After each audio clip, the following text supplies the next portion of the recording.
Chapter 34. A flock of devils. A rowdy bang of engines cast into the strip, flying down the street like a wild storm of steel and thrills.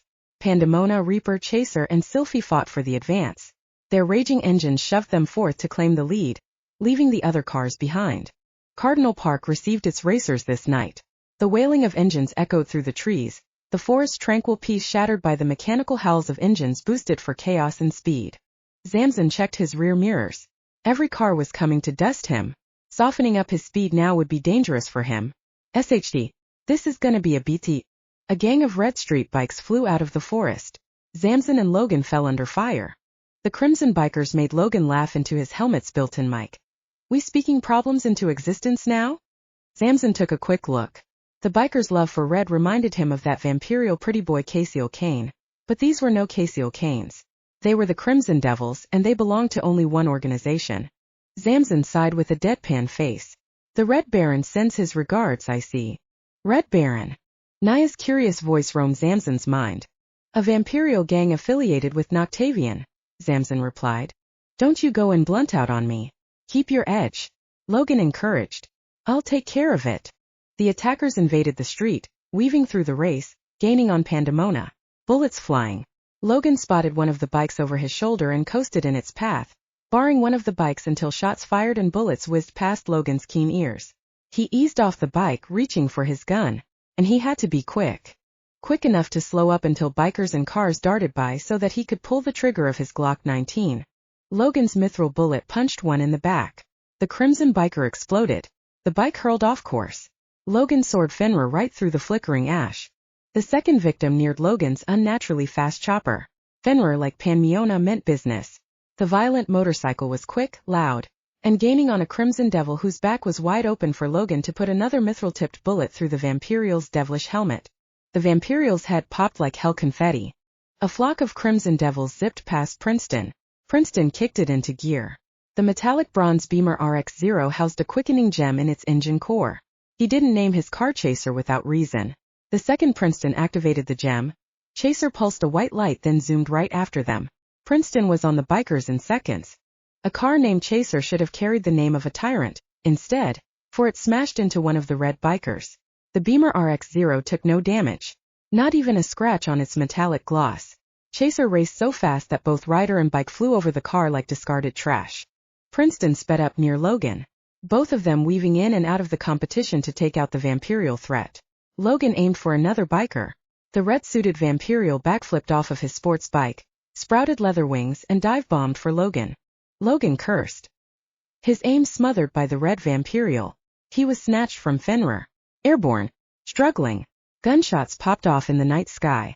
Until a burst of light and moondust unleashed the beast that was Logan's red wolven form. Gaining altitude, the vampirial continued to throw his fists into the savage Logan. A gloved fist plunged into Logan's snappy jaws. The vampirial screamed as it lost his whole hand. Then his head. The wolven and dead vampirial hit the street. Logan bounced and tumbled until his monstrous limbs sprung him into a mad dash. The hunt was on. Zamson defended the lead. Sylphie surged close. 2 cars and a sports bike showed up to take first place. Zamson glared at his opponents creeping into his rear view and channeled his flames. Pandemona quivered with anger. The bright pulse provoked fire within, bursting its ebon flames. Soul whizzed Sylphie to the right, dodging the burst. Only 2 cars blew through the blast. The red biker blasted through Pandemona's gale of embers. Shots fired. Bullets sailed. Slugs skipped off of Pandemona's backside. Zamson couldn't stop. The only time he hit the brake, Pandemona slid along a curve. And there were many. Vermilion Heights had curves worse than the hills of Ogre's Point. Zamson cursed. If not for his quick calculations and his need to win, he'd whip Pandemona around to finish off the crimson pursuers after him. Naia's silence awarded him all the time in the world to focus. She may have been quiet as a church mouse, but she was watching through Zamson's eyes. He felt her presence then, as if she was right there beside him. She was. Naia had appeared before Zamson could utter a word. He did give her a double take before hitting another curve. By that time, when he coasted the bend like a pro drifter, they were on drifting the edges of Vermilion Heights' dangerous cliff roads overlooking Twilight's massive city of lights. Each turn thrust Naia's heart into overdrive. The thrill and the danger fed her veins like an illegal drug. They coursed inland, returning to the forest. Hills cradled the road. Bullets persisted. The Crimson Devils wanted Zamson's head. Naia snarled and pushed herself against the seat. Every molecule in her body turned ghost. She became a liquid-like spectral force of ghostly wrath. "Shit!" Zamson shouted. "Naia, no." Solidifying seconds after sprouting her wings, Naia glided into one of the red bikers and straddled her legs around the biker's neck. She lifted the unfortunate Vampirial into the sky to rip him apart. Before Zamson knew it, she had returned. Her beaming smile did nothing to soothe Zamson's fright. Zooming along, their path returned them into Cardinal Park. The congested lot could be seen blocks beyond Pandemona's black hood, until a Vampirial in a three-piece white suit holding a great bone sword landed miles ahead. Chapter 35 One Shot. Zamson accelerated without much thought of the chaos unfolding behind him. The finish line awaited him. So did the Vampirial in the white suit holding a giant bone sword. Noctavion. Naia cut a concerned eye at Zamson. Zamson stayed on Noctavion. Pandemona kept going. Zamson refused to ease off the gas. Competition roared at his rear. Princeton and Soul defended his back. The Crimson Devils were wasted in seconds. Several more Crimson Devils dropped behind Noctavion. The Lord of Crime readied his sword. Pandemona closed in fast. Chaser and Sylphie hung back. Princeton and Soul yanked their wheels as both cars swung sideways and skidded to a halt. Every other car in the race frantically swung around them. The fight for victory continued. Zamson preserved his speed. Naia sat tight and ready. Noctavion narrowed his eyes, grinning. The grim red lights of Pandemona washed over him. Noctavion thrust his sword. Zamson jerked the steering wheel. Tires shrieked in agony. Naia braced herself. Pandemona whipped in an angry half-turn. Naia ghosted through the roof, rising over Pandemona to drop upon Noctavion like an eagle from the abyss. Noctavion welcomed her with his Vampirial slaying blade. He failed to wager Zamson's car door busting out at him. He didn't expect her enemy-turned-companion to go full Wolven as Zamson too. Ejected from Pandemona's hot frame, claws and fangs aching to tear the Kushnik apart. Noctavion blocked Zamson's bite with his sword. Zamson's claws caught Noctavion by the shoulders as they fell backward, tumbling to defeat the other. The Crimson Devils embraced a quick death by Naia's extending claws, slashing through their biker suits, spraying blood. Their goal to overwhelm the Primal plunged into a bloody mess as heads flew, and limbs littered the street. For the Red Baron's thugs, they fell as quick as they came, save for one who favored stealth, only to creep up on Naia and get slammed by a beast of red fur and muscle. Logan had entered the fight. All that remained was the Black Wolf of smokeless fire and the Lord of Crime. Noctavion managed to plant his feet into Zamson's tight gut and launch him away. Quick to rise to his feet, Noctavion met the jaws of Logan, snarling and snapping too close for comfort. With a single shift of his weight and turn of the heel, Noctavion swerved out of the flying red Wolven's attack, leading the way for Naia's barrage of claws swiping for a chance at Noctavion's pretty dark face. Noctavion bobbed and weaved, slashing his sword in reply to Naia's failing thrash of the nails desiring to maul Noctavion to ribbons. But his blade failed too, missing each swing as Naia matched the motion of him. Each important muscle that twitched on Noctavion caught by Naia's wicked sight. What Noctavion did not foresee was Naia's leg driving up to the side, snapping her leg forward as that rising foot struck Noctavion off of his feet. Or at least, he would have, if not for his quickness saving him for only a stumbling moment. Zamson returned with a wild but powerful looping throw of the fist, cruising for Noctavion's face. A flash of the blade emerged streams of blood. Zamson growled in agony. Naia called for Zamson, but the black, burning Wolven staggered to a knee. She hurried for Zamson. Noctavion angrily scoffed. He readied his blade to end Zamson for good. A sneaky Logan got the jump on Noctavion from the back, sinking his bite into Noctavion's shoulder. Noctavion released an angry, painful roar. Zamson scuttled away. Naia embraced him for support, her wings coming to shield him against her. She was too troubled about the bloody gash diagonally crossing Zamson's torso. His Wolven face was distressed. The burning wound struggled to heal. He reached for Logan's head, grabbing fur and yanking Logan towards him, rolling the red werewolf off of his hip. Logan slapped the floor. His whole back was on fire from the slam. It only enraged him more. Noctavion's great bone sword quickly came to impale Logan in the chest. A rabid set of mad jaws chomped down on Noctavion's sword arm, forcing the Kushnik off Logan. The sword never claimed him. The beast slung Noctavion into the street. Noctavion managed to tumble back onto his feet, bloody and snarling at the third Wolven to join the fight. Naia grinned at Shane's faultless timing. Good boy. She watched the two wolven begin to circle Noctavion. Zamson wanted in, but the pain was unbearable as Noctavion's bone blade became a problem. Intriguing strength. Noctavion struggled to talk. For a bunch of D. Logan advanced first, fist swinging. His stance the makings of a mixed martial arts fighter. The savagery in him took the back seat. Noctavion was met with a beast who fought like a man on a mission. The Kushnik, like any other vampirial, spotted Logan's physical cues as any man with keen senses could note in the heat of battle.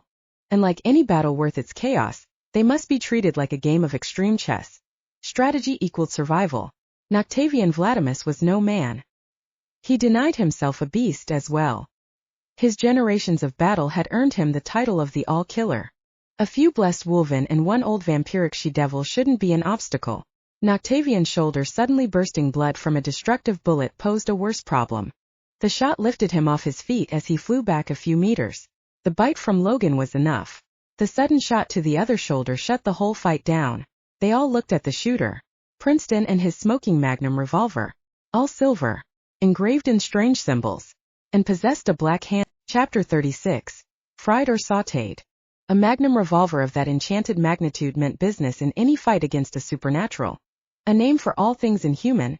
Aberrations that surpassed the mortal coil. Wolven, vampirials, nightborn, darkbloods. They all suffered unfortunate fates at the pull of Princeton Pharaoh's trigger. Princeton and Sol Royale. Partners, kindred, hunters. They strolled up on Zamson and his companions like they knew them. Zamson had no idea who they were. The same was said for the others. Sol, said Princeton, still aiming at the writhing Noctavion across the way. Be a peach and help the alphas out of here for me? Sol was already at them. Say less, fam. Naia hissed like the Katy devil she was, but Sol never stopped her approach. Zamson had to grab her arm and squeeze tenderly to calm her down, or at least try, until he spoke. Trust them, he said. If they were against us, we'd be already dead. Princeton crossed between Logan and Shane. The two wolven let him pass. Logan the most suspicious while Shane had feral eyes looking confused. Any would be confused by a bald guy blasting the city's most dangerous crime lord. He just so happened to appear like a pushover now that one too many odds were against him. That didn't stop Noctavion from rising to his feet. Logan's bite slowly healing. The gunshot wound, however, was another issue altogether. Fking magecraft. Noctavion's grimace grew fierce. You're no ordinary human. The smooth Princeton stayed a few good paces from Noctavion, close enough to blow his head off, far enough to bounce out of his sword's reach. The Circle of Magus sends a message. You have become a threat to the Order and must be checked. The Circle of Magus? It had been a long time since Noctavion heard that name. It almost surprised him. Almost. Just a little. They have been silent for generations. The hand of Ambrogio made sure of that. If what you're saying is true, then your affiliates are about to pay a great price. He spat red. In blood. Tell that to the old bat sitting pretty in his leather chair the next time you see him. Only this time, your remains might become trapped in an hourglass for novelty's sake. Noctavion cracked a small laugh. It sounded more like a dirty scoff. Cruel. Not a fitting end for one such as myself. Princeton gave his warmest smile. At least you'll be present for game night.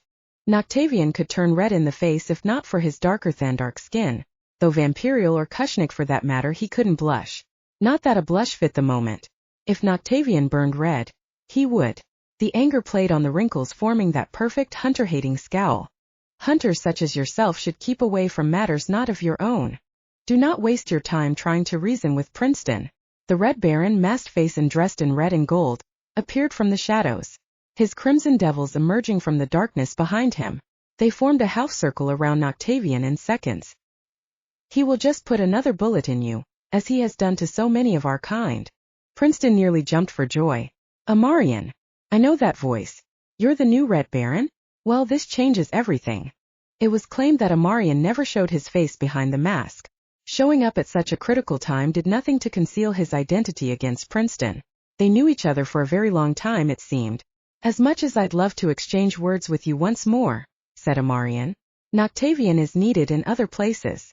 Noctavion took his eyes off of Princeton and his gun, which stayed aiming at his head. Amarian's last words puzzled him. The burning hells are you talking about? Amarian leaned in to whisper in Noctavion's ear. The Lord of Crime's entire mood softened. The anger remained, just more refined. Princeton tilted his head at them. Have somewhere you need to go? Noctavion straightened himself up as much as he could. The sophistication in his stance didn't seem to agree with the nuisance biting his shoulder like a bad ache scorned. I suppose our time has come to a pause, for however long mercy itself wishes to yield. He pointed his sword at Zamson and his friends. Before you answer to the edge of my blade. Princeton relaxed his gun arm, resting his magnum revolver at his side. Okay, I'll entertain your retreat, but this isn't over.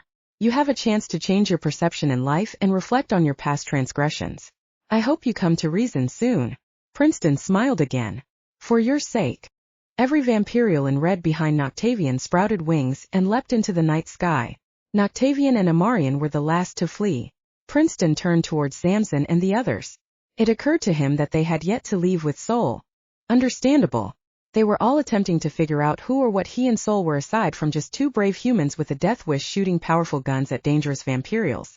We figured Crimson Beauty there couldn't contain herself any longer, and would pop up like the bait she is for Noctavion to get froggy and leap. Princeton referred to Naia as the Crimson Beauty, who was no doubt the culprit behind the problem. And now that he has leaped, I have two questions to ask. Do you want him Cajun fried or simply sautéed? Chapter 37. Quality over quantity. Noctavion's bone sword was something else entirely. It wasn't some ordinary blade fashioned from normal bone. Zamson's recovery proved difficult. His wolven state could not consume the damage, making it difficult to heal and impossible to do much other than lay on Princeton Pharaoh's table, deep beneath the earth in an underground bunker that both Princeton and Soul controlled, hushed from society miles outside of Twilight City. Naia remained at Zamson's side, holding his hand, as any with a heart would when supporting a significant other. Though their conflict of emotions was apparent at first, chaos had a way of binding souls. Logan, back in human form, stood alongside Naia. Shane sat close, anticipating something of worth to soothe the moment for positivity's sake. Logan kept an eye on Zamson's blazing black form. His breathing came off thin. Face writhed with pain. This was a first. Zamson became tamed and vulnerable, like a volcano losing its temper. The great gash across his torso appeared grisly at worst.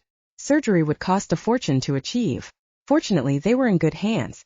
The hands of two humans who have been killing supernaturals for a very long time. Noctavion's sword baffled Logan to no end.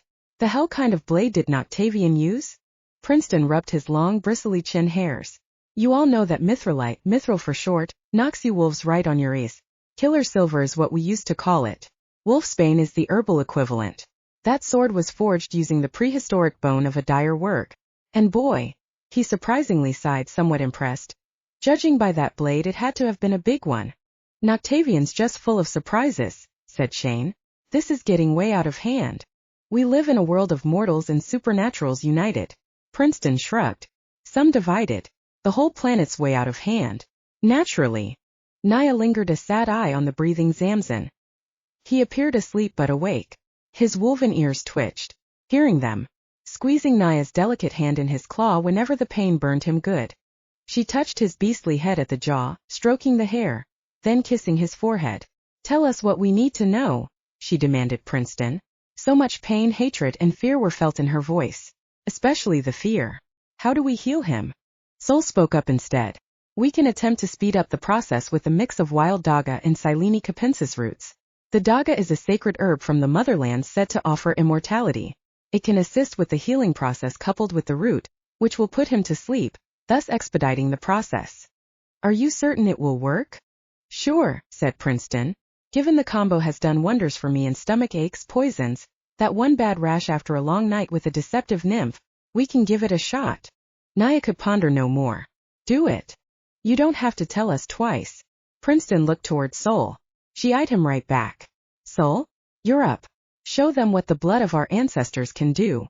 Time was a steady stream that must be respected. Naia appreciated the time to formulate the required amount of herbs to produce a special salve to treat Zamson's wound. A syringe to the shoulder put Zamson asleep in moments.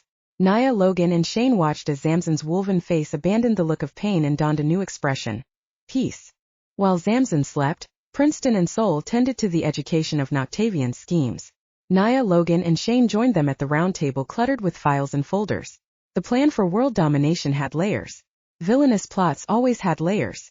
Noctavion Vladimus. A single claw of many in the hand of Ambrogio.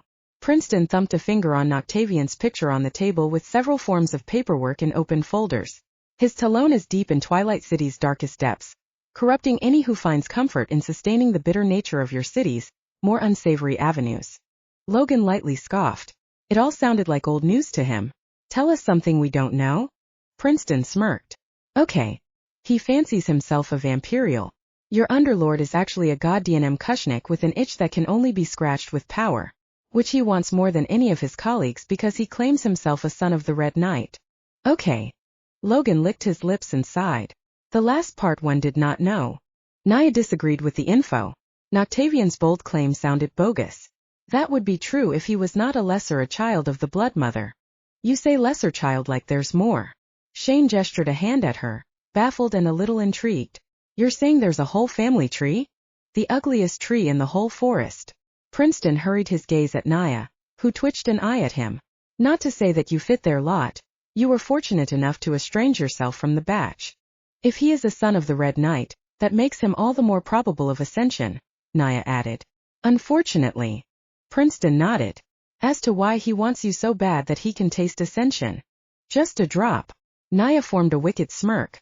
He had his chance. He was denied of it. All the more reason for him to try harder, Princeton said. Noctavion was also known as the Crimson Night King way before we humans and supernaturals elevated into what we are today, Sol explained. Most elder vampirials, still alive, can recall Noctavion's dirty past. Naia hinted a slight glare from that tidbit. Indeed. Nowadays they overlook his bullshit in the streets because he's rightly labeled the Lord of Crime, but now things are shaking up, Sol continued. They're on to his ultimate goal, added Princeton, and they are not happy. So why not clean him up for good by sending in a small cavalry? Logan smiled. Sarcasm flowed from his voice soon after. I take it you're the cavalry? Quality over quantity, big boy, said Sol. You all are included. Princeton moved some papers around. More files were shown. Documents stamped with a fancy coat of arms. Paladin's insignia. We followed the unintentional breadcrumbs and noticed Sir Vladimus pissing off Paladin. Now before you ask, just know that Paladin is a vital organization that exists way over your eccentric brainwaves. How vital are we talking? Asked Logan. The secret organization kind, Sol answered. You know, like the Illuminati of old. Your fancy sarcophagus was jacked by rogue acolytes seeking to restore order with your uprising in mind, Princeton told Naia. It was to rewrite the whole vampirial reign across the globe. Big dreams, said Logan. That doesn't seem to sit well with those praising her goddess, he told Logan. Princeton looked back at Naia. A lot could be described by her face. She was hit with emotional turmoil. She had Zamson on her mind, and with reason. It was why Princeton kept his words easygoing with a dash of humor. Each acolyte met a bad end to uncover your vault. Before one could even deduce what went down, Naia was later found during a paladin raid on an ancient vampirial compound, killing the current vampirial coven to obtain it. It was only several events later that Naia's vault was plucked like gangbusters by Noctavion's lackeys. Correction us, said Logan.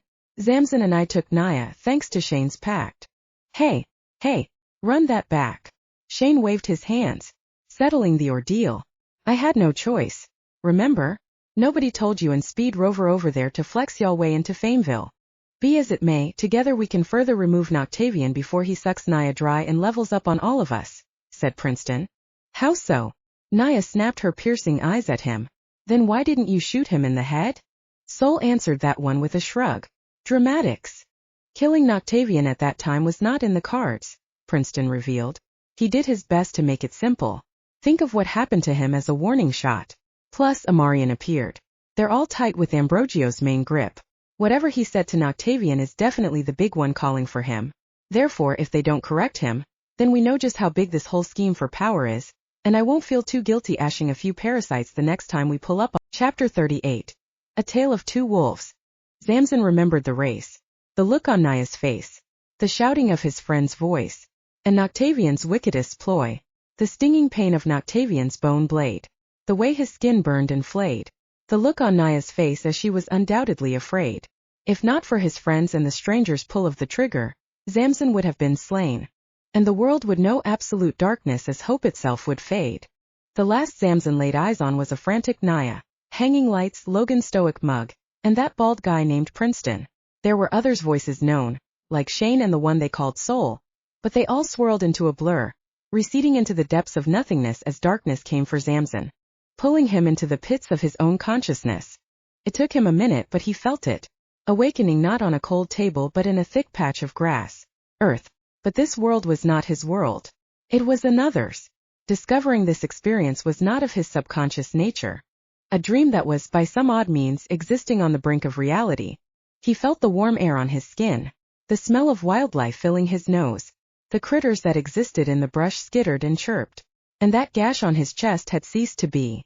No pain. No marks. Whole and accounted for. Though by all means this was not the bunker that he, Naia, and his friends were in. The purpose of this dream remained unknown. Zamson followed the dark trail. The essence of roasted wood struck his nostrils. Smoke filled the forest. Each step took him deeper and deeper into the hot thickets until a cave appeared, and he delved into its inviting darkness. The shadows were too thick for him to see. That all changed the second his eyes had adjusted to this strange darkness that danced along the border of fantasy and fact. And while it was a fantasy that he did not create, he knew for a fact that something was off about this dreamscape. The deeper he ventured into the cave, the more his senses concluded that he was not just in some other realm of existence, but in another time. The question was, why? As darkness became light, the answer unraveled in a heavily forested grotto of crystals brighter than any light bulb manufactured to date. Zamson traveled on. He met its center. The burning smell abandoned his senses, but the warmth remained, even inside this grotto. He believed himself alone. People in feathers and fur cloth wielding spears, makeshift spears, emerged from the cavern's wilds. Zamson stood still. The primitives, or at least they looked primitive, surrounded him. Not once did they raise their spears, especially when wolven of all shapes and sizes appeared with them.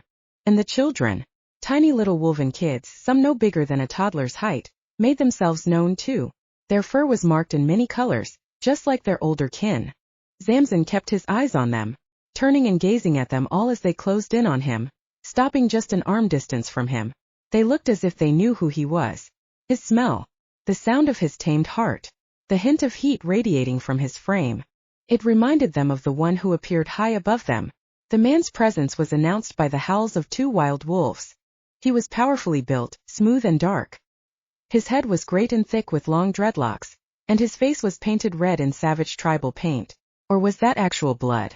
The same could be assumed about the 2 feral wolves that howled and snarled at his side. Works. They looked like wolves but were meaner, nastier, frighteningly massive, though dwarfed by their master.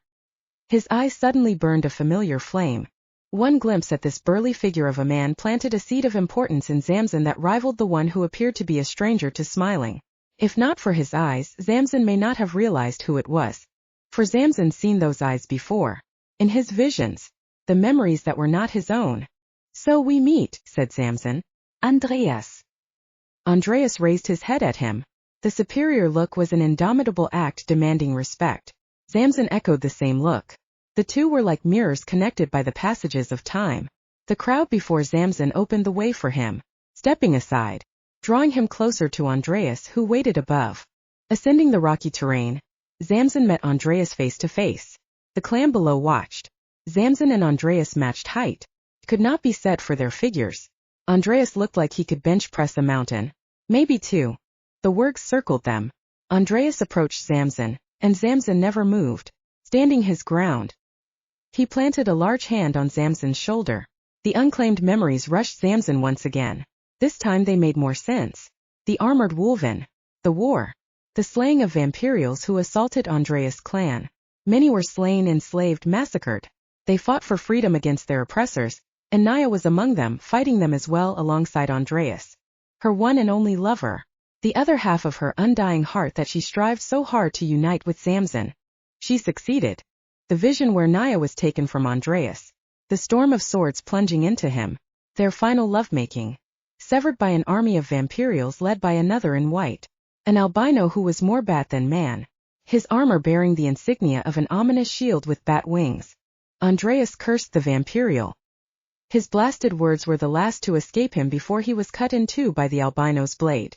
Naia's cry was the stuff of sadness and nightmares.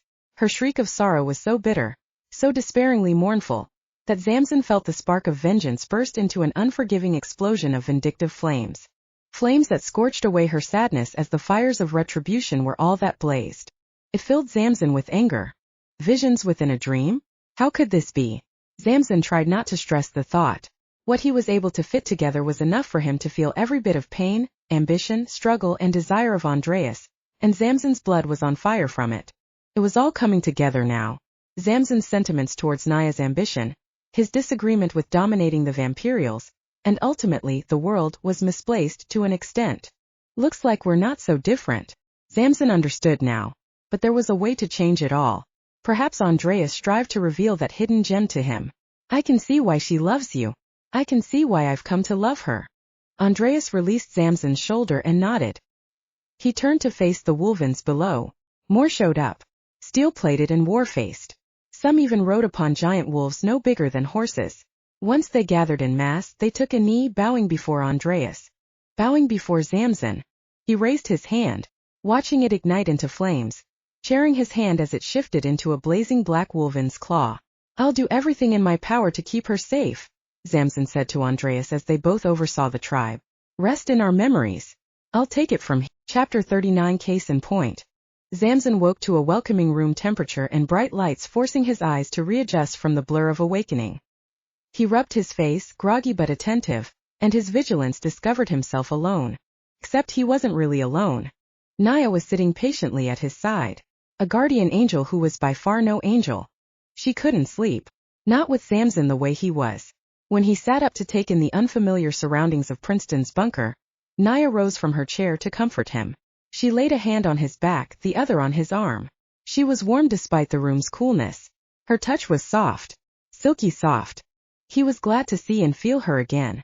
How long was I out? Long enough to rise again. She looked so serenely at him. Zamson eyed his chest.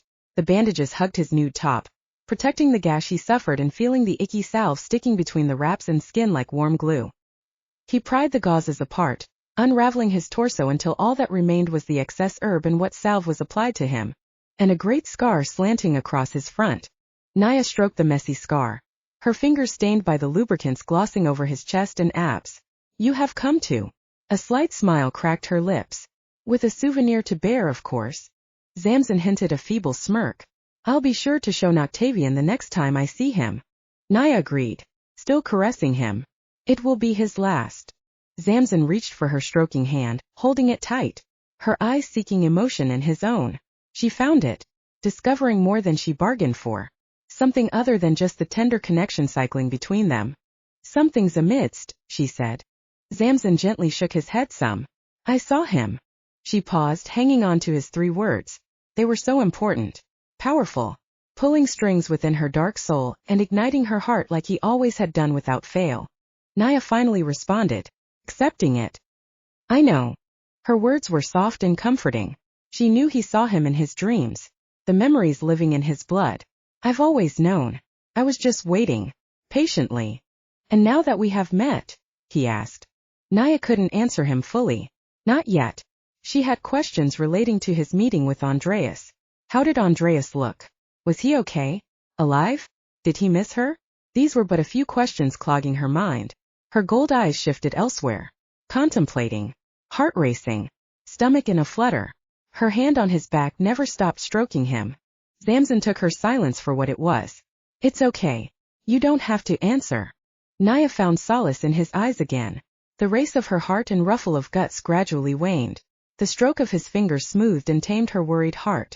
The look in Zamson's eyes was warm and accepting. She silently cherished it. It has been so long since she felt relieved, adored, cared for. She could feel it in Zamson's grip too, especially when his touch found her chin. His thumb stroked the fine line of her jaw. She had the face of a matron, youthful but strong, queenly, alluring. So alluring that their lips called for each other. Oh good. You're awake, said Princeton's voice out of nowhere, coming from an intercom. It occurred to both Zamson and Naia that they were being watched this whole time. Their lips never joined. The moment would have to wait. Hope you've gotten a good beauty rest. We're in the garage. I'll have Soul guide you 2 lovebirds immediately. You weren't followed, were you? No, replied Logan. He went on to assist Princeton with weapons check. Princeton was silently impressed with Logan's careful handling and analysis. He assumed the Wolven berserker had military experience. Or he was just a quick learner. I doubt Noctavion or his merry band of kissers would want to come here. Logan then scoped out the garage. It was bigger than his and Zamson's put together and loaded with an extreme myriad of weapons. His bike Fenrir and Zamson's Pandemona rested nearby. This place is a fortress and a half. That's the point. Princeton was loading up Chaser's trunk with weapons, ensuring each piece of weaponry was in good condition and adequately loaded with ammo. This bunker once belonged to an old group of hunters who got too old to lift a finger and passed it on to us youngbloods. A cool phase of fascination struck Logan. This place came off like a Hollywood prop fit for a supernatural television show. Word. Damn straight, replied Princeton. He carried one last gun, a rifle of sorts, and laid it neatly in the trunk. We keep it tidy. Upgrades here and there to keep with the times. Feels like a superhero headquarters if you ask me. It has done us much good over the years. Shane was too busy wandering the garage. To him, this place was more like a hangar than some carport with an added repair station plus bar and lounge. The garage turned out to be a super armory, filled with a seemingly boundless stock of weaponry from swords, guns, grenades, rocket launchers, and other weaponized curiosities that Shane assumed should belong in some top-secret military organization. He pointed to a big gun that looked like a high-tech rifle perched on its stand. Ayo! What kind of superheater is this? Both Logan and Princeton found Shane wandering the hangar. The weapon in question had Shane stuck on its bizarre appearance. That there is a high-velocity coil gun, said Princeton.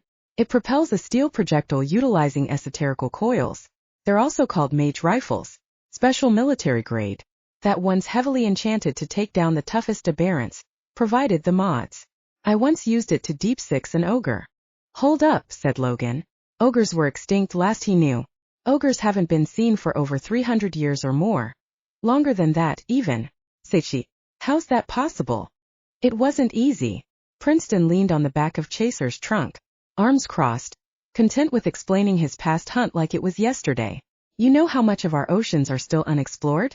Apply that same logic to our mini cave systems. There are monsters in the depths.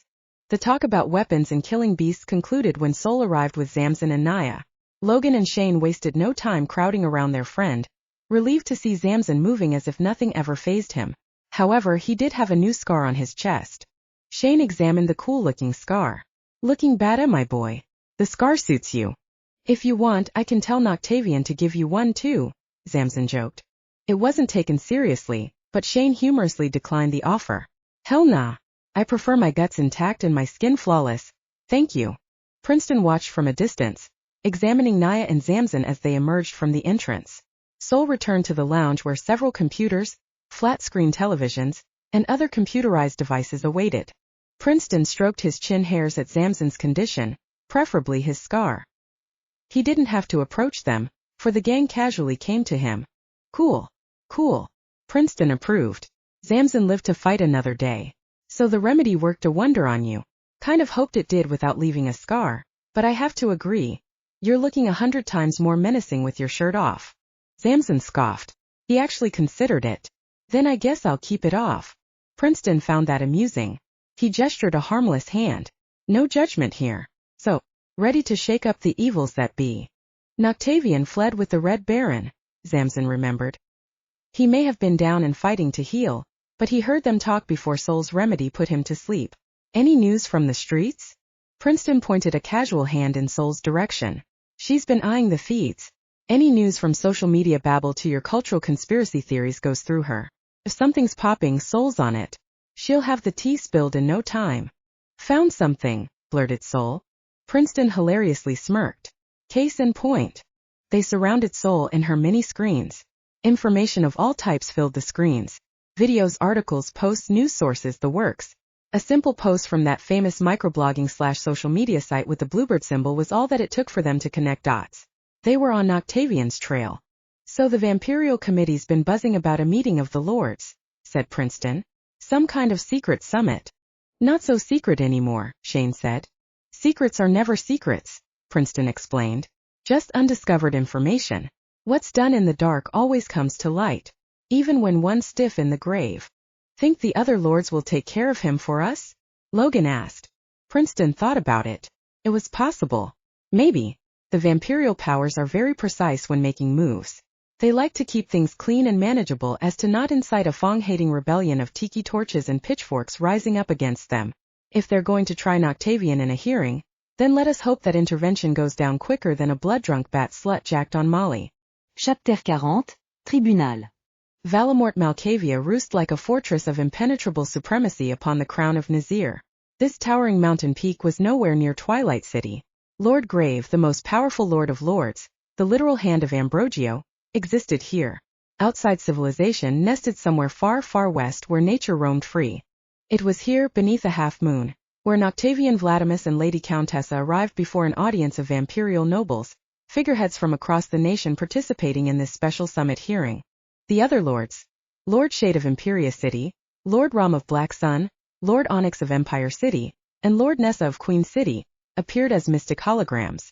Their altars of projection were stationed alongside Lord Grave, who sat on his obsidian throne. Standing at his side was his daughter, the slim and curvy Persephone. And sitting on the throne steps beneath them was Seph, a big and brawny wolven servant who dagger-eyed Noctavion with the intent to wolf out and bite his face off. But only if Lord Grave willed it. Seph hoped hard for it. His hatred for the Lord of Crime knew no bounds. The dim lighting sets the grim mood as shadows roamed the stands, veiling much of the audience save for the great light of the half-moon beaming through the glass dome high overhead. Lord Grave was dark-skinned, wrinkled, and veiled in a heavy black cloak. His face was half-shadowed in an embellished hood decorated in black and silver, a brilliant finish that complemented the long stream of silvery white hair hanging thick from his tattooed chin. When he spoke, his voice stole the chamber's silence, a deep resonance thick with power, commanding all that listened to heed his every word or endure a fate far worse than death. Noctavion Vladimus, he said, the Crimson Night King, son of the Red Knight, the All-Killer. Your monikers go without reputation, earning the right as a talon to the hand. Contributions aside, your previous endeavors incites disturbance. This night we have gathered to assess your current ambitions, for they have been viewed as a mockery to the Ambrogio order. A mockery? Noctavion found that funny. He kept his amusements to himself respectfully. For now, I simply demand what is rightfully mine. Persephone smacked her lips and scoffed at Noctavion. Seph thinned his glare at him. They both found Noctavion full of it. Ascension favors devotion. The hologram of Lord Shade spoke. Your devotions are of your own. You do not pray to Blood Mother. We have simply ignored your neglect of worship as a trivial phase, like a rebellious child who has lost his way. Oh, I have found my way. Noctavion studied Lord Shade. Even in hologram form, the Lord of Imperia fancied himself the most stylish of them all. I was never lost. The darkness does not sway me from the truth. I have seen the void and accepted what dwells beyond it. So you claim. Lord Shade looked unimpressed. He saw right through Noctavion. Always had. Perhaps you wish to claim that, too? Just as you conspire to obtain a power that could cripple the hand that feeds you. He extended his hand to Countessa. Her silence was too telling to the judgments of Lord Shade. Mistress Countessa, the Golden Lady, I am certain that your testimony can shed light on this matter. Countessa moved to speak, but no words came. Her heart did flip. Her dark soul felt a choking embrace that she detested so much, craving to break free of its enslaving hold. She couldn't even bring thought to words. Noctavion had her tight under his spell. Lord Grave's eyes flashed a fiery gold. Noctavion's spell vanished in a cold wave. A creeping relief washed over Countessa. She could breathe freely now. It shocked Noctavion from within the second she spoke. Noctavion does not answer to the wills of Ambrogio and scorns the presence of Blood Mother. Whispers filled the room. The audience murmured and droned. Lord Shade cocked a high brow. The other lords were stern in their shock. Seph grunted. Figures. Noctavion kept his anger controlled. Deep down he was hit with a fleeting feeling of surprise. His mind scrambled to accept the powers of Lord Grave, deadening his authority over Countessa until nothing remained but her freedom. What a foolish thought. To think that his methods would go undetected. Here. Of all places. Noctavion's spell over her ceased to be. Countessa gave him a look of reborn scorn as she backed away from him, nearing Lord Shade's hologram. He wishes to ascend for himself, she shouted. The hand of Ambrogio will submit to his rule as the world chokes under his atrocious grip. To him, you all are but a weakness in need of remedy. His cure. Absolute death. The summit buzzed with more shock. Noctavion's and Countessa's opposing stares battled each other from afar. Lord Grave raised a hand. The summit receded to silence. Is this your truth? He asked Noctavion. Noctavion eyed the darkness veiling Lord Grave beneath that hood, then back to the brave Countessa, who he secretly planned to punish later. He then returned to the crowd. His rebuttal formed in a snap. We all could benefit from the Bloodmother's blessing. Noctavion focused on the holograms and the nobles who looked him dead in the eyes. I desire the pinnacle of all things deserving. Each one of you was given a choice to change it all. You all have abandoned that choice. He turned back to Lord Grave, pointing his steel-plated claw finger at him. And you, Gravos, are one of the first to achieve evolution. And what do? Unite with Ambrogio for the principles of peace with these wretched, impotent, flaccid primates priding themselves as human. Persephone hissed. To call Lord Grave by his proper name was as bold as it was dangerous. The Lord of Lords dismissed the childish gesture. Your tyrannical acts are alarming. This simply will not do. If you wish to remain a talon of the hand, then you will cease this fruitless crusade and maintain order. Noctavion felt insulted. His scoff all the more slighted. Order? You talk to me about order? You, a Kushikar who has seen the void and returned only to waste away our supremacy's true potential, by crafting a pact with the humans. Lord Grave sternly warned him. Be wary of your tongue, lesser Kushnik. A reedy Noctavion snapped back. I will not be silenced. The glass exploded overhead. The dome ceiling collapsed, pierced by Noctavion's bone sword as it landed the floor steps before him. Shards of glass from above rain around them. Fatali swooped in with it. Her large wings flapped open, gliding her steady as she revealed her high-powered crossbow. Pulling the trigger. A bolt pierced Lord Grave's wrinkled brow. Persephone shrieked. Countessa gasped in horror. The nobles fell into shock, and Seth snarled his fiercest. The terror of what just unfolded shattered all composure as crisis struck, casting the summit into disarray. The stands ringing the forum above cleared out in seconds. The keepers of Grave swarmed Fatalis and Noctavion. Noctavion snatched up his bone sword in frightening speed, severing the first keeper to advance him with one bitter swipe. Countessa hurried behind one of the hologram altars, retreating from Noctavion and Fatali's sight. The lords of Ambrogio could do nothing. From their mystic holograms, they witnessed the slaughter of keepers and what vampirial nobles did stand up to Noctavion and his personal assassin. The courage and fury raged forth by the keepers and warring nobles dismembered with the quickness. As much as Seth wanted to eliminate Noctavion, he strangely stayed put, guarding the crying Persephone, who mourned her father's demise. More arrived. Keepers and affiliates of Grave, followers of the highest in the Ambrogio order, plunged into the summit.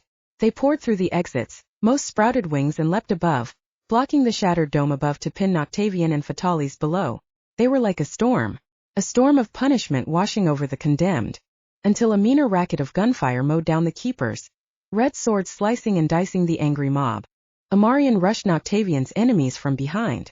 A surprise attack that never failed in the art of war, if administered properly, as the Red Baron Amarian, leader of the Crimson Devils, showed no mercy this night.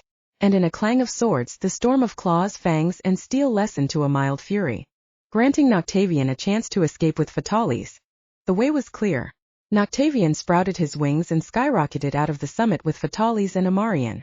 The Crimson Devils dispersed along with them. Chapter 41, The Cursed Shall Rise. The attack on Lord Grave shook the entire vampirial order. Noctavion's bold move set the course of vengeance. He was brought before the council to answer for his sins. He exposed more than just his need to advance his greed above the hand of Ambrogio, proving just how dangerous he indeed was against every lord and noble present. And when all was done, when the slaughter diminished, and the castle of Valamort Malkavia found silence and death, Persephone, her guardian Seth standing watch over her, mourned over her father. Her weeping was cut in a snap as Lord Grave reached for the bolt between his eyes, yanking it from his skull. Persephone jumped as her father returned from the dead. Seth watched as the bolt's white banewood tip did nothing to wither him. The hole in Grave's forehead closed up. No scar in sight. The Lord of Lords examined the bolt's intricate shaft and tip. A cruel, forbidding scowl pierced the black that shadowed part of his face by the hood he wore. He rose from his throne, tossing the bolt to the floor below and descending the throne's stairs. Persephone and Seth followed. The holographic lords watched as their leader crossed the piles of withering dead, vampirial corpses roasting until nothing was left but ashes of despair. "Father?" Persephone called out to him, worried. "Did you think such trivial devices can vanquish me?" Lord Grave found her worries adorably useless. Sweet child. The afflictions of Bane Hollow are child's play. Another met them halfway. Raven Armstrong, a woman in white and gold imperial robes that looked much like the dressings of a high military official. She was unmistakably human. Brown skin, hair like copper, as like honey, and packed some serious heat. Her guns and sword remained sheathed the whole time. She answered to another authority not of the hand of Ambrogio but of a more cryptic influence. The secret organization known only as Paladin. Was it everything you expected? Said Raven. Lord Grave inspected the blood-soaked corpses ashing away once more. Beyond expectation. If Noctavion had accepted the oath of Kmite Nikari, he might have posed a greater threat. He saw his end this night. If he wishes to prolong his undoing, then so it shall be. My lord, said Seth. His voice was like hot rocks churning in the deep. Must we continue this game? Noctavion poses a risk. He will upset the... He will not. He turned his attention to another countessa, who stood between the hologram altars. Scared. The daughter of the Gilded Curse will make sure of that. Countessa just stood there. She did not know what to do or say. While the Lord of Lords was correct in what she was lost in how to act as her final title. The daughter of Gilded Curse brought nothing of solution for her to mentally make sense of. Until Lord Rum finally broke his silence. His voice was as deep as Grave and Seth's combined. She has primal blood. A direct descendant of Nubia could do well to command the Obsidian Keep once Noctavion is dealt with. My bloodline was to be kept a secret, said Countessa. If not for Noctavion's hold on me, you'd be the queen of Twilight City, said Raven. Or, in vampirial sense, a lord. And what of the awakened primal and her wolven lover? Asked Shade. The other holographic lords kept silent. He has surely awakened the powers of Efrat. Can we trust in them to succeed as prophesized? Prophecies are nothing more than vague omens, said Grave. Even they submit to the shifts of time. Lord Onyx agreed. As we have come to learn the hard way many times over. This primal. Naia, Lord Nessa spoke. Her tongue was the most melodious of the Ambrogio talents present. Is she not the closest living child of Blood Mother? She can easily dismantle Noctavion's schemes undoubtedly. The primal was stripped of her right to ascend, Shade answered. Vampirial lore dictates her punishment willed by the Blood Mother herself. This is far from the truth. The former Lord Dracula and his wicked Ring of Black made sure of it. She is cursed. And it is because of that curse rendering her weak. She can hold her own against him, provided she applies herself properly. But Noctavion is a formidable adversary. The chances of victory are blurred. Hence our place in this incident, Raven explained. She was quite firm in her stance about this as well. And for good reason, considering what has befallen those guarding Naia's vault. If not for your suggestions, she told Grave, we would have long since confiscated the ancient before she was stirred of her slumber. I am surprised at Naia. Shade pondered. Unless she has expressed such desires, Sakita, her true name, would want to overthrow Noctavion for her own agenda. I am led to believe this to be the workings of that wolven. He does share a striking familiarity to Sakita's old lover. Then we hope her awakened flame changes that tide, Nessa said. The Talons silently agreed with her. While we do not know the reason behind the Blood Mother's silence, we can only entrust in the Lessers to handle this problem. Lord Grave appealed to their conclusion wholeheartedly. Indeed. Well then. That being said, Paladin will remain at watch, said Raven. The ordeal's entirety was a game, and all players participated. She looked at Grave one last time. Her mind was made as this summit reached an alternative conclusion. If you wish to give these individuals a chance to dispatch Noctavion, then as you so diligently expressed before, so be it. But rest assured, in the event this spirals out of control, we will be forced to terminate him. Chapter 42. A Plan. On the freeway to Twilight City, Zamson, Naia, and Shane were speeding down Interstate 15. Pandemona blazed the scarce highway. Logan bustled ahead, riding Fenrir full speed. Chilling out in the backseat of Pandemona, Shane browsed his smartphone, thumbing through various social media news posts. Twilight City was experiencing a chain event. Gang wars popped off across the cityscape. One article held Shane's attention long enough to uncover a particular gang hit the hardest by the Crimson Devils. They got him, Shane said, alerting Zamson and Naia's attention. They murked Lockjaw. Lobos is flatlined. The news left no mark on Zamson's mind. Unflinched without much feeling other than those who were innocent in the matter. People die every day.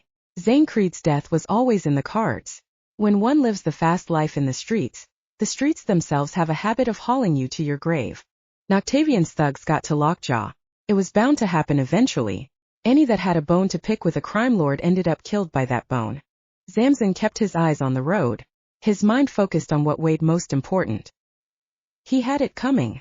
Shane agreed until he came upon something else as he read. His voice turned a little serious. Bruh. The Red Baron is on everybody's head. Everyone that's a wolf. Noctavion's done lost his goddamn mind. Naia looked towards Zamson, seeking his mood, and planted her hand on his. They both held onto the clutch. Perfect union. He's looking for us. Zamson half nodded. He expected no less. He won't have to look far. Shane closely heeded Zamson's words. Sounding like you got a plan over there. Zamson simply answered. It's a work in progress. They had no real plan aside from riding into Obsidian, keep guns blazing and claws ready. The tower was riddled with Noctavion's personnel, thugs, bodyguards, keepers and whatever else dwelled beneath the ground floor. Zamson counted in his head. His party was a small crusading band of Avengers with a tooth for crime fighting. It was amazing how all of this turned out. Zamson's life was based on speed and money. He never envisioned his fate as some reincarnated battle wolven charged with the blessed blood of a warrior wolf god of smokeless fire. He didn't predict himself betting an ancient vampirial who could paint the whole city red for him, either. Zamson's smartphone went off on the car's dashboard console. One push of the finger and Princeton's face appeared on its screen. What up, Wolf? We got a situation. Noctavion's gone rabid. We know, Zamson admitted. It's gotten worse than before. Whatever went down got him seeking redemption. What do you suggest? I was hoping you had ideas. Shane arched a weird brow at that. We were hoping you had all the ideas. Noctavion was always the main objective, said Princeton. If he's not betching at the tower, then he's fussing in the streets. We may have to split up and search. According to The Wire, he could be anywhere. Shane knew precisely what that involved for all of them. It's the Goldfangs and Black Rose massacres all over again. And the authorities are having a tough time clamping a lid on it since Noctavion's influence has a noose around their necks, said Princeton. Humans tend to shy away from soup-on-soup crimes. Supernaturals murking supernaturals tend to sort themselves out, as the saying goes. Princeton was right about that one. With all that has transpired, the human authorities not once stepped in to alleviate the chaos. They were well equipped to deal with it, but Noctavion changed it, corrupting cops and detectives citywide to stay in their own lanes, to put it bluntly. They all manage to turn a blind eye whenever a supernatural kills one of their own. Sometimes. Most of the time. It's the way it's always been with Noctavion. At first, said Zamson. Where are you now? Coming in hot. We'll meet you at Noctavion's tower. I choose not to waste ammo on flunkies. You should do the same. Unless you take the wolf's approach. The choice is yours. Keep me posted. The call ended. Zamson was formulating a plan now. The streets were at war. He could help stem the flow of chaos or zoom to the source, cut its head, and the rest who served it shall fall. Being a hero of sorts was never easy. If Noctavion takes his issues into the streets, then the streets is where we'll find him, said Naia. Her hand was on his and the clutch never released. True kings fight their own wars. Noctavion is no king, Zamson said. Princeton's on the right track. We should do the same. Zamson's phone goes off once more. It was Azima. Tell me something good, he answered her. Z. Meet me at the damned, replied Azima, sounding important. We have a situation. Zamson declined. Can't do that. I insist, said Azima. She was all too serious. If you want Noctavion, you'll come. Azima vanished from Zamson's phone. If she required his presence, Zamson considered it. Her location of choice could be an issue. Club of the Damned? Shane realized the issue. That's a fangbanger joint. That whole block's a hotbed for trouble. The hell's Azima doing out there? Who knows? Zamson rejected the invitation of thought. She brave as FCK though. Or getting her PSY broke in by a bat orgy, Logan finally said from inside Zamson's earbud. Zamson smirked from it. Should we alert the hunters? Asked Naia. Not yet. Best we figure out what the deal is. Could do us a favor. Logan, you get all of that. Affirmative, said Logan. Let's ride. Pandemona and Fenrir burst down the highway. Twilight City edged over the Chapter 43 Killuminati. The Club of the Damned was the place of blackened wonders. All walks of the dark life were found within its neon-lit walls. It was run by some wealthy vampirial playboy. Club Dam dominated Fort Third's east side's more entertaining area. Built over an ancient coven, what survived its underground was now fashioned-up catacombs fitted for the more carnal natures on a raunchy pleasure trip.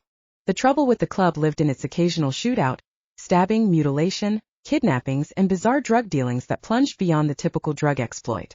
Ozima waited outside and on the far side of the club until Zamson arrived with his crew. Princeton contacted Zamson during his rendezvous with Ozima. Leaving Princeton silently on the line, Zamson was guided by Ozima through the side entry, crossing into Club Dam's threshold. They weaved through the wild sea of dancing bodies swinging and swaying to the pulse-pounding beat. Shane nodded his head to the beat. If not for Logan tugging him along, the lusty vampirial women charming him away would have claimed a new FCK toy. Or something worse. They reached the back and eventually delved into the club's underground, where the scent of pleasure and herbal delights ambushed their senses like an earthy tempest of lust. Their descent into the pleasure chambers brought them to a locked dungeon. Ozima unlocked the way in. To Zamson and his friends' surprise, the small dungeon was well furnished in luxury, like an office scene, perhaps once used for porn.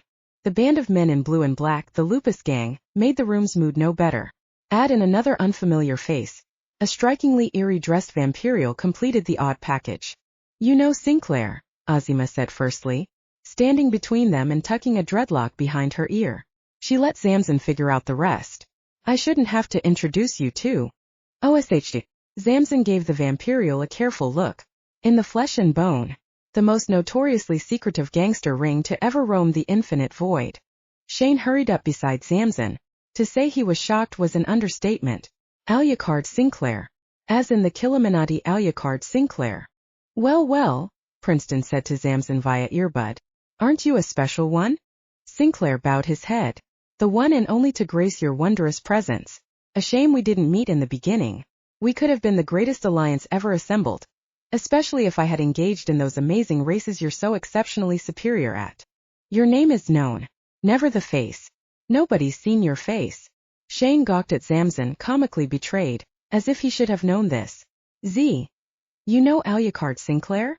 Briefly. Zamson saw no importance in telling his friends everything that wasn't relevant. "Sinclair once extended an offer he believed I couldn't resist. And if you had accepted my proposal," Sinclair noted with a confident smile, "Noctavion would never have gotten to you, which would suggest that you would never have matched her. Or she would have unearthed you and obtained your heart immediately, and the two of you would ultimately return to this distinct point in time. An inevitable predicament." Intriguing. Naia slinked over to Zamson to take his hand into hers. Next, she cast her eyes on an expedition, exploring every piece of Sinclair's otherworldly outfit.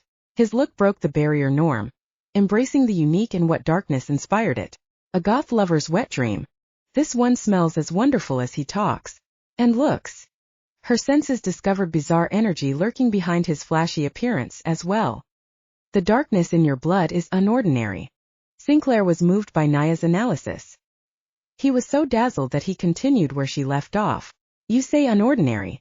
Human oppression calls it abominable. I intimately call it phenomenal." "Yeah, and your swag screams runway's finest," Shane joked. It was an honest compliment. "If I were a judge, you'd claim the top score." Zamson planted a poised eye of curiosity on Ozima sitting near the Lupus thugs. And here, he and others considered her stuck in her jumbled, messy ways. Knowing her, it still existed. "You've been busy," he told her. "How'd you manage to end up with the likes of them?" He concentrated on Sinclair next. Strolling right up to him. They were neck and neck, rivaling in height. "And why has a super-secret society of gangsters come out of the shadows this time? You weren't around for Noctavion's last rampage." "Noctavion was doing the most and required relief," said Sinclair, standing tall and proper. His manners always mimicked his strange sense of dark fashion. Sinclair turned his back on Zamson to sit on the couch opposite Ozima. As he walked, he seemed to glide across the floor like some otherworldly entity in that short moment. His walk was too pure. The grace behind his walk was highly majestic. There lived no fraud in his presence. Even the way he sat down seemed magnificent at best. The hostile gangs delivered. Now the Lord of Crime is desperate. He wants the primal and all who protect her. Hence my extraordinary appearance. Can't let that happen. Zamson secured the notion. "It won't." Naia squeezed Zamson's hand. "This feels so familiar." They both tightened at the fingers. A brief, united squeeze bestowing the same sentiment. The war on Wolven. It echoed from the past. The one where Naia lost everything. Zamson shared the same thoughts. For him the memories lived in his blood. Yeah. Zamson agreed with her. I feel the same. Sinclair rested one leg over his knee and laced his fingers together. Any with a brain in our lore are familiar with blood rites, blood pacts, and blood feuds. We know the Primal's right to ascension. We know of the old wars between Wolven and Vampirial. What we do not know is who made a pact with who to secure Naia's doom in the hands of Noctavion. He humbly noted Zamson. And I do not speak of the pact he made with you. Naia blinked with an intrigued tilt of the head. Speak clearly.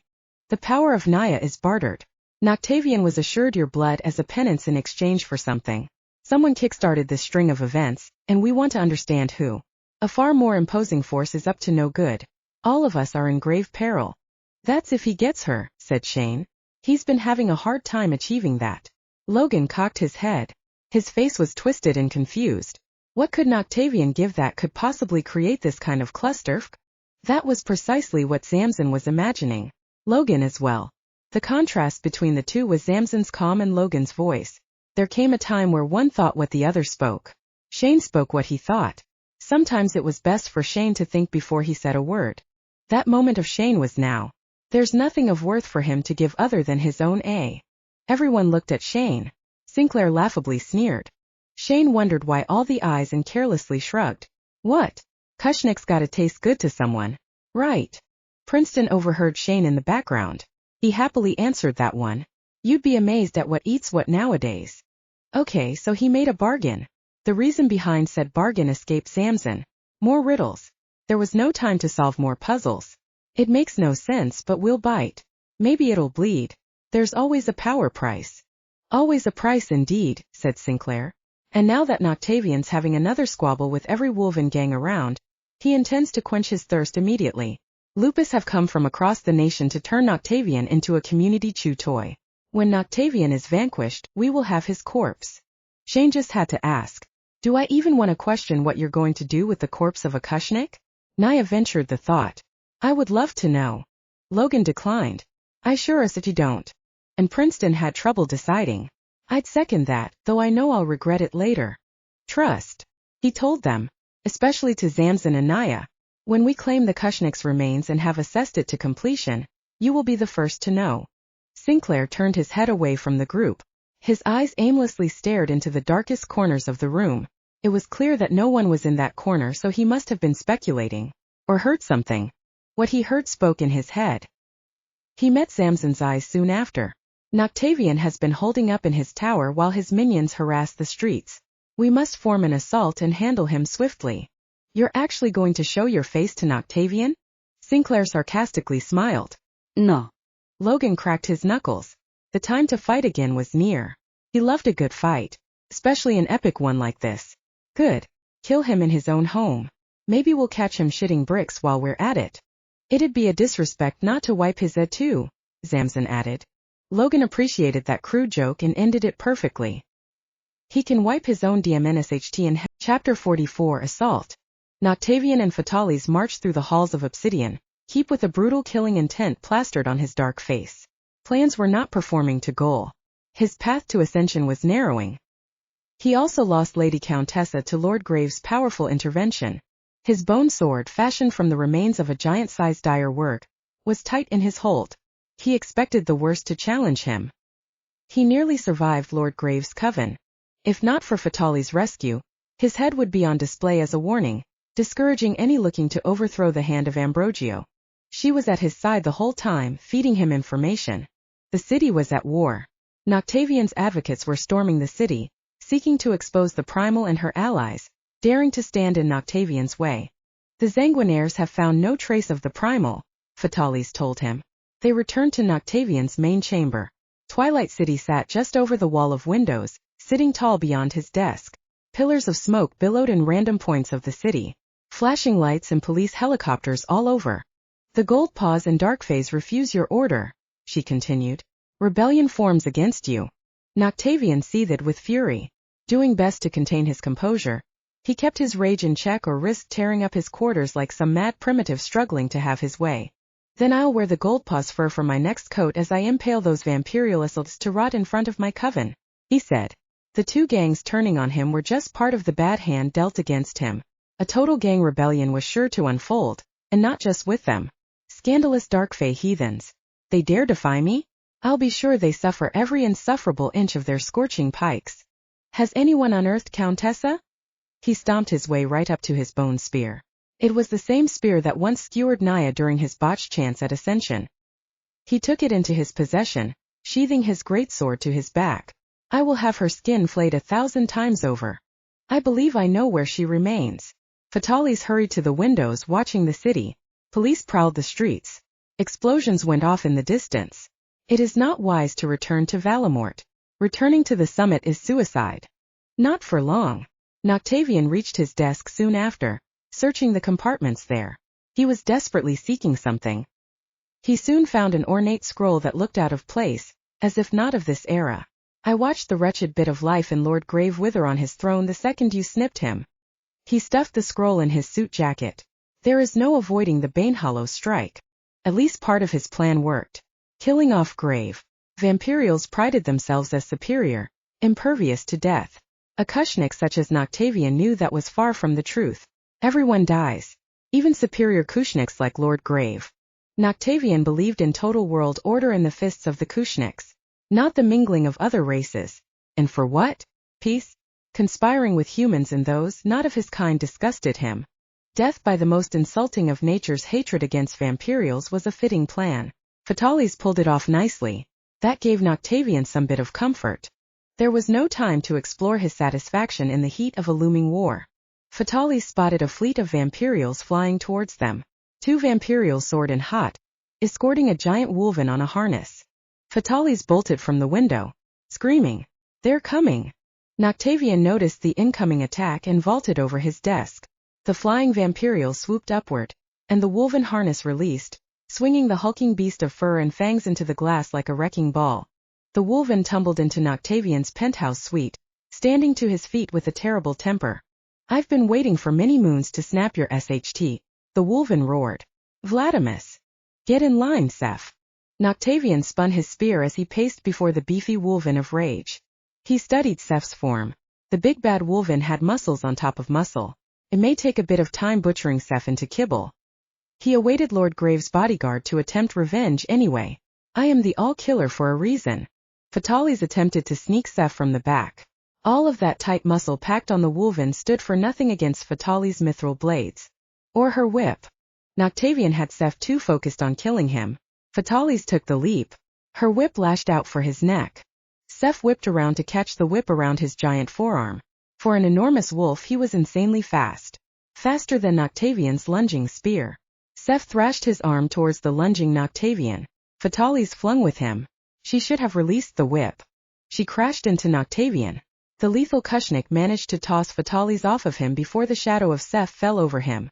Fortunately, Noctavion performed his quickest defense yet, catching Seth's claws and teeth with his spear.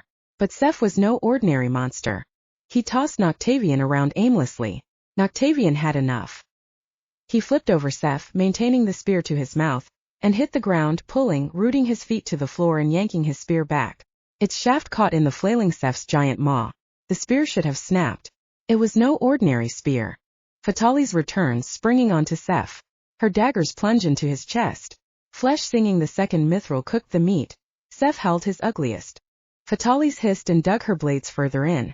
The agony to emerge from Seth's face was satisfying. She twisted her daggers. She wanted more. More pain. More screams. Seth howled again, biting into the spear, bearing the pain. Agony turned into madness. Seth bashed both fists into Fatalis' skull. She hit the ground, wallowing in pain. She should have moved. Seth pulled forward, dragging Noctavion behind him. It was enough for Seth to raise his foot over Fatalis. Fatalis shrieked beneath Seth's foot, crushing her ribs. Noctavion continued to hold Seth back. A Kushnik could overwhelm a simple wolven. Even giants like Seth were no match for him. Seth yanked the steaming daggers from his chest, snarled his worst, and lifted off of his feet, crushing Noctavion beneath him. To smash the Kushnik like a bug was Seth's only hope of stunning him out, then killing him outright. But Seth was sprung from Noctavion. The Kushnik managed to kick him off with quickness. Noctavion returned to his feet. He lost his spear as Seth crashed into the sofas. It wasn't long before couches started flying. Seth flung them all as soon as he returned to form to go crazy on his lord's murderer. And Noctavion dodged everything, including the statues. Seth rushed him soon after, leaving no time for Noctavion to unsheath his greatsword. The Lord of Crime decided to come right at him. Fast. Seth threw the first punch. Noctavion ducked under the lumbering arm. Pain pummeled Seth's side. Noctavion's fists were ruthless with the body blows. The Wolven continued to thrash about his fists. Noctavion slipped behind him just in time to crash his fist into Seth's brawny back. The punch was so fierce that Noctavion roared, forcing his wings to thrust open with violence. The Kushnik's almighty knuckles arched the Wolven Hulk's back and sent him flying across the room. Seth slammed into a pillar, sliding to the floor. He took a breath, climbed to his feet, and by the time he laid eyes on the winged Noctavion, an unbearable pain tore into him. Noctavion's bone spear pierced his shoulder, pinning him to the pillar. Seth reached for the spear and snarled from the unimaginable torture taking over him. He never felt such distress before. This spear, its bone shape and worth. Seth was ignorant of its origins. That was work bone burning into him. Noctavion jerked his shoulders in a victorious taunt and neared the writhing Wolven before him. Seth wasn't going anywhere. Tell me, asked Noctavion, before you die, did Persephone scatter Graves' ashes from the mountain top yet? A shame her crazed ghoul of a mother has yet to reclaim her sanity. The look on her face if she ever learns of the ruin to become Ambrogio. Seth looked him right in the eye. Joke's on you Kushniks ENT. Grave lives. Noctavion's eyes widened a bit, pulsing a burning red rage. Impossible. His eyes expanded to their limits as Seth yanked the spear from pillar and shoulder. No! He snarled in a bloody fit, dropping the spear and advancing Noctavion like a mad behemoth. The severe burn of his wound driving him to kill. You're just not worthy of his death.